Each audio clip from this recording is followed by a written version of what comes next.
Hi guys, welcome back to the channel. If you've been with us before, or if it's your first time, this is Chris from Chris's Granite Paradise.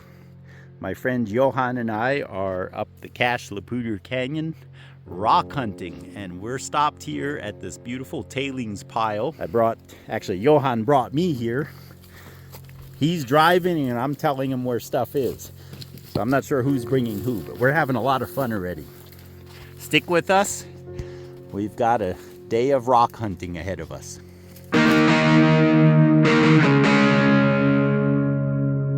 And this canyon is very similar in terms of geology to the Big Thompson Canyon that we saw over the last few weeks, with the exception that the rocks are much more mafic. And the geology is very interesting. I like to say, whereas in that canyon we would find tourmaline, here we find garnets. Just as an example, this boulder here is full of garnets. The sun's not out. Normally this rock would be really shiny because it's basically biotite, mica, and garnet. I hope the red is showing. I neglected to bring my spray bottle, but this is like 50% garnet right here.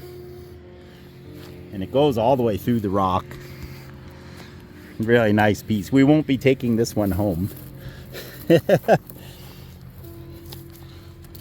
Couple rocks that Johan picked aside. Nice feldspar crystal. We are in luck. Johan brought his water bottle. Let's take a look at this wet. Again, it's cloudy, so we're missing a little bit of detail, but this is still really nice. Here you can see the garnet better.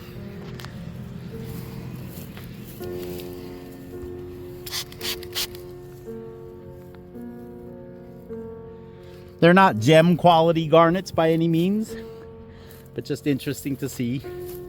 Look at the veining in this large gneiss.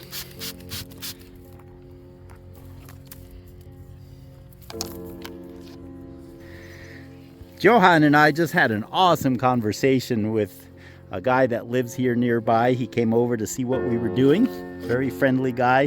Invited us to go pick some rocks off his property, which we may do here in a little while. Awesome time today. Johan came across this boulder. I don't know if you can see the folded, we call them snakes. Here, get them wet, they show up a little better. This is your classic migmatite. This just shows the extreme pressures that were going on when these rocks were forming. Very cool. Look at this tight-winded little viper right there. Obviously, they're not snakes, but they sure look like it. Johan, I'm so glad you brought your spray bottle. You saved the day for me. This migmatite appears to be naturally weathered. And what the neighbor here was explaining to us was that some of these rocks that are here were brought over from the highway department just to get rid of them. Like they fell off of cliffs into the road and whatnot. So this, it wouldn't surprise me if this is completely natural. Look at these holes. Isn't that interesting how that eroded? Migmatite's always one of my favorites. We have what looks like epidote.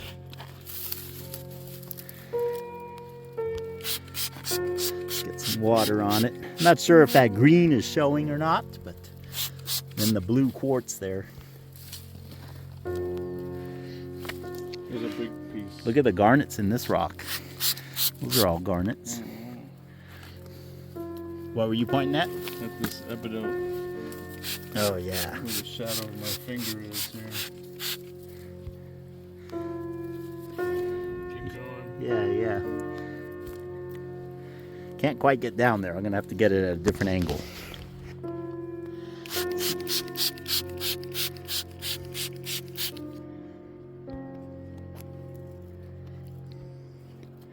Yeah, These would all be awesome yard rocks, wouldn't they?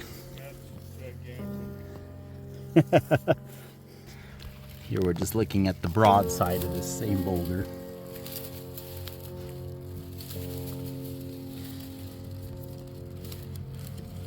I like the yellow.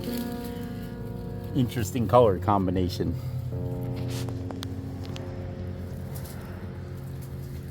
The neighbor was telling us that this pile, I was right in that it was one of the water projects where they actually bored through the mountain for a canal. And he was telling us they did it in 1952. So the pile's been here for a little while. And then if you look, you see these huge piles of boulders. Well, this pile of boulders. These were brought here in more recent years. These are just rocks that fall down on the highway and they bring them here to dump them. Just because where else are they going to put them? We continue looking through these random piles brought by the highway department. So each pile is, I mean, I'm probably simplifying it, but from a different rock slide or a different time they had to clear the road. And every pile is different materials, which is really cool. Here we are seeing a very unique, I guess I would call it a gneiss. Has garnets in it, nothing spectacular. But if you look at it on this side, extremely stripy, extremely layered. But if we look at the end, not so much. So every one of these shapes, if you can imagine, goes all the way through. I like to compare this structure to holding a handful of straws in your hand. You know, if you look at the ends of the straws, you're seeing this. And if you look at the side of your handful of straws, you're seeing stripes. I'm not sure the geology of how that would form, but that is a really nice gneiss. N-I-C-E-G-N-E-I-S-S.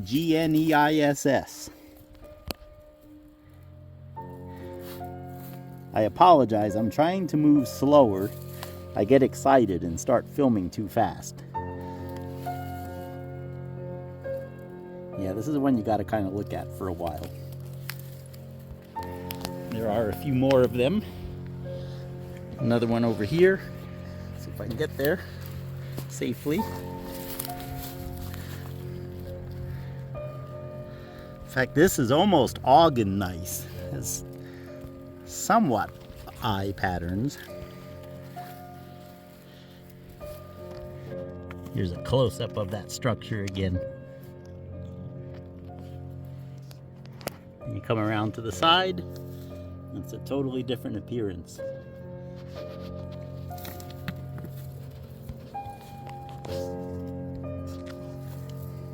Which one are you seeing? Look at this. And you can see the Oh, it curves. nice, the schist is curved around, and here's the core. I see greens. Yeah, yeah. That would be lovely.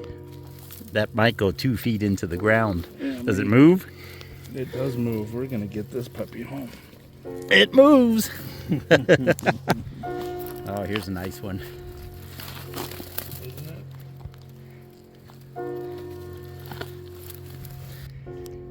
Here we have an amazing boulder of what appears to be originally maybe a granite.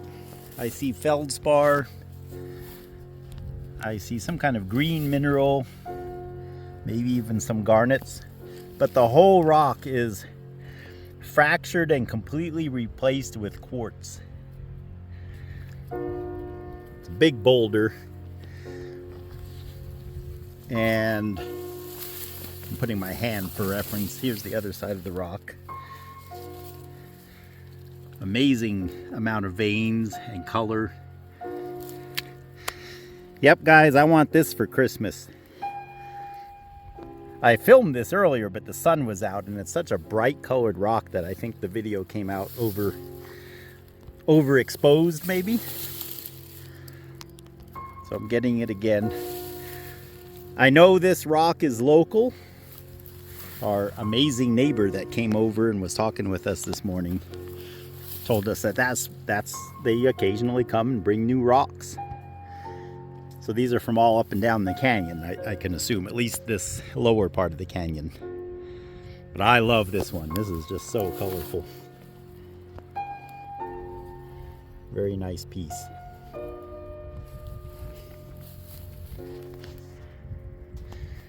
Johan already headed over there. I'm going to try to catch up to him. Now we're going to start the second part of this little trip, and that is the tailings pile. Again, that originates from a water project. Basically a canal and a pipe, I guess he said, that goes under the river to a gravity-fed irrigation system, I'm assuming, of some kind. And so where they bored through the mountain, they made this tailings pile. So what we've been looking at is from the highway department. Now let's go over to the tailings pile. And there's Johan. Welcome to the tailings pile. This is a little more difficult rock hounding because there's no place to stand. You're constantly sliding. The rocks are a little smaller, although as you see there are some bigger ones. There's some beautiful varieties. These lighter ones tend to be fluorescent. Not sure what's in the granite. These, I would assume in the bedrock, these are like dikes and sills that occur in the biotite rich surrounding rocks. Those are fluorescent. There are a number of interesting varieties. As we come across them, I'll give you a show. The rocks in this canyon are much more mafic. And if you ask me, this rock pretty much is a capsule or a miniature version of what's in this tailings pile. It appears to be an amphibolite, probably hornblende, and then here's a vein of some quartz with pyroxene. The pyroxene is the green with the large crystal faces reflecting there. These rocks are noticeably heavier. Didn't bring one with me, but they're likely magnetic. A lot more iron in the Cache la Poudre Canyon than there is in the Big Thompson. And then these are some other, these are the fluorescent granite, we'll call it, for lack of a better term. It's hard to tell which ones fluoresce, some better than others. I want to insert this in here at this point in the video. These are pieces that I have already at home from this tailings pile. I've gone there quite a few times over the years, and much of this material is magnetic. This is the banded gneiss that we see quite a few pieces of in the video, including the one that you'll see here in a little while with the big pyroxene eye in it. It says the same gneiss. It's very magnetic. That magnet really sticks on there. Pretty stuff. I would say probably 50% of the tailings pile is made of this material. And then this is the fluorescent material. I just call it material because I don't know what it would be. It looks like granite, but it has a really nice green and pink combination. Even just in visible light, but when we get it wet, it shows even more. Really pretty stuff. I'm going to show it here under UV light so that you could appreciate what I'm talking about. But these are pieces from there. It's really a cool place. I love the tailings pile. I went there quite a few times with Grant years ago. Trevor took me and helped me get this big one. Trevor, if you're watching this, thank you so much. Here's another piece of the fluorescent material. And yet another. And I have some more on another sculpture. Here's one with the drill core hole going through it. I should put some fake flowers sticking up out of there or something. Anyway, let's look at it under the UV light now. Look at the different colors. I see blues, I see very nice purple right there. Blue, yellow, green. Lots of different colors. Look at that green right there. So it's definitely a unique stone. If we get a little further away, yeah, see, actually if we get further away, you can see it better. Very cool stuff. I mentioned to Johan, and I showed him the material that was fluorescent, and I know he collected some of it. Again, I didn't collect very much because I have been there before, and I have not only this big piece, but I have some other pieces. So a little bit of an explanation about why these mica schists and mica rich gneisses have the eye patterns and the box of straws patterns and so many bizarre features compared to other rocks is that mica is flexible. Here's a mica book. This probably originated in a granite, pegmatite rather than a gneiss, but it's the same mineral. But look how flexible it is. It's just like pages in a book. And so that allows the rock to really basically be like plastic. And so that gives rise to many interesting geological occurrences. If you've been watching any of my videos really about the canyons, the Cache la Poudre Canyon and the Big Thompson Canyon, and a lot of the bizarre rock types, a lot of it is owed to the characteristics of mica being flexible and other rocks not being flexible, and so it causes a lot of unique structures. Really nice granite pegmatite. You can see the quartz, feldspar, different, slightly different colors of feldspar and different angles of the crystals. A nice big piece again. Here we are on top of the tailings pile, and there are some cool rocks up here. A lot of them are smaller, and it's a long ways back. So anything we find has to be pretty cool. It's interesting because as they were boring through the mountain, of course they brought out one load at a time, and depending on whatever they were cutting through, they were finding different materials. Here are some beautiful mica schists all in one place. This is a veritable mirror here, similar to what we saw in the Big Thompson Canyon. But look at this one. These are the eyes I was talking about, and each eye has a beautiful garnet. I left the spray bottle down below, of course. They do go all the way through. The sides are kind of dirty, but when we get it cleaned up, this will be a nice rock. And here's another nice reflective mica schist. On the other side, it's got a different pattern. Yeah, these micas are similar to what we were finding in the Big Thompson. So again, as I said, it's very similar geology. We're not that far away. The difference is most of the rock in this canyon is much more mafic.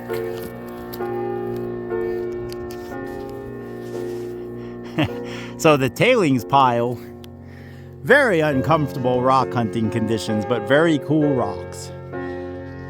Johan is making his way down, pretty much slide down. We've got a pile there that I'll show you guys in a minute. Here are a couple that I just found down here. This appears to be pyroxene crystals. Very interesting reflections there. I'll show these all to you guys, whatever I end up taking home in better conditions. Here's a huge, nice flat piece of gneiss we're thinking of trying to get. And then over here, I rolled this one down. I think this is it.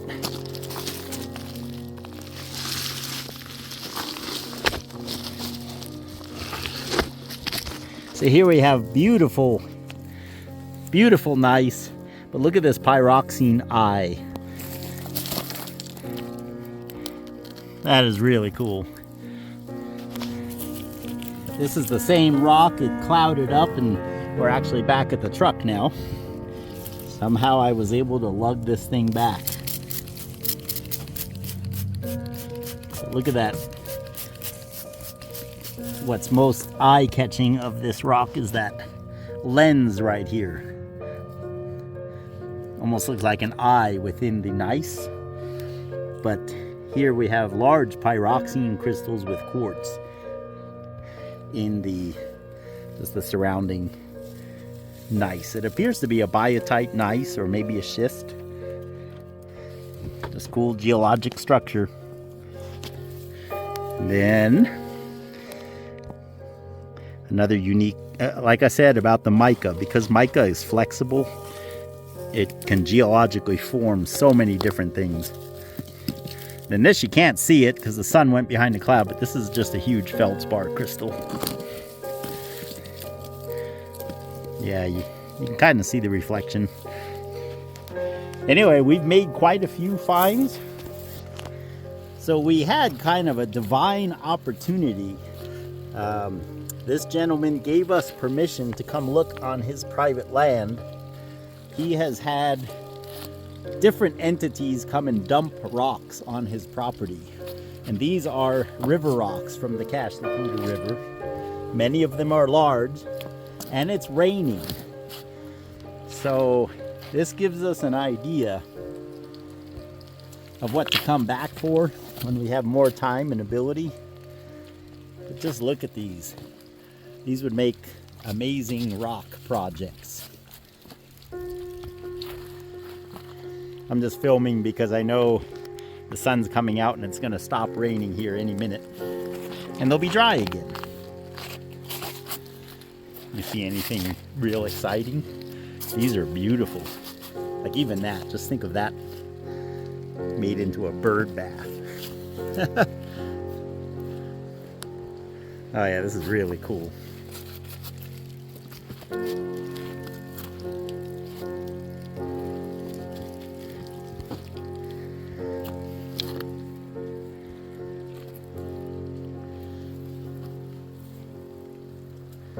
So many different rock types. These are all from the Cache la Poudre Canyon. You can see right away they're quite mafic in composition. A lot of greens, blacks, some granite. There's a nice salt and pepper granite.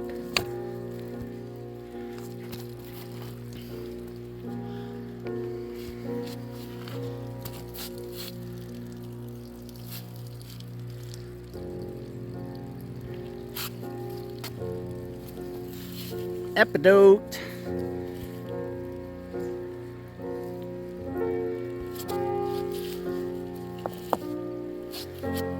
See, I can see better when they're wet.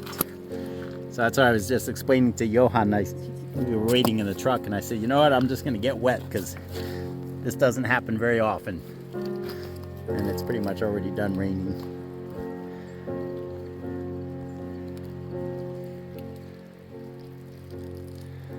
Big one has my curiosity.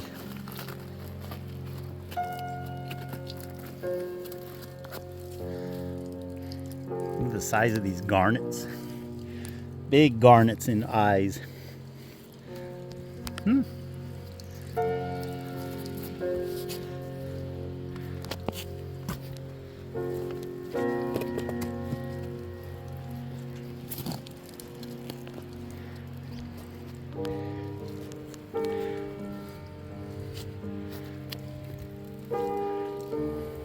See, the sun already came out. I saw this a minute ago when it was wet. It was much more colorful. Look at the size of the garnets. Especially right there. I would say these rocks are fairly common in the Cache la Poudre. This would be a nice one to nab though. It's a nice looking rock.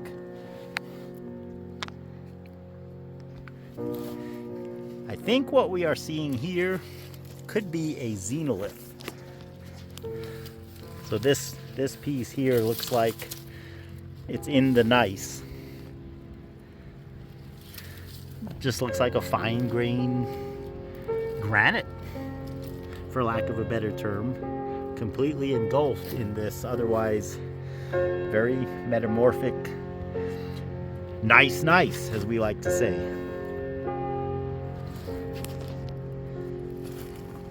More Cache la Poudre Canyon geology for you guys. And for size reference. Our favorite bugs, beautiful praying mantis. In summary then, today we have been able to see a concentrated and condensed collection of amazing Cache la Poudre Canyon geology, thanks to the highway department having dumped such a wide variety of boulders gathered from up and down the canyon, as well as to the 1952 Munroe Gravity Canal project, which created the enormous tailings pile we visited. And also to our wonderful neighbor who came over to us and offered us then to look at his yet further stockpiles of rocks from the lower canyon area. I neglected to request permission to mention him by name, but he was amazing, and Johan and I look forward to seeing him again up there soon. And thanks, Johan, for such a great day out and about, and to all of you also, thanks for coming along and all the encouraging comments you've left on past videos, and I look forward to reading you after this one as well. We will meet again on the next one.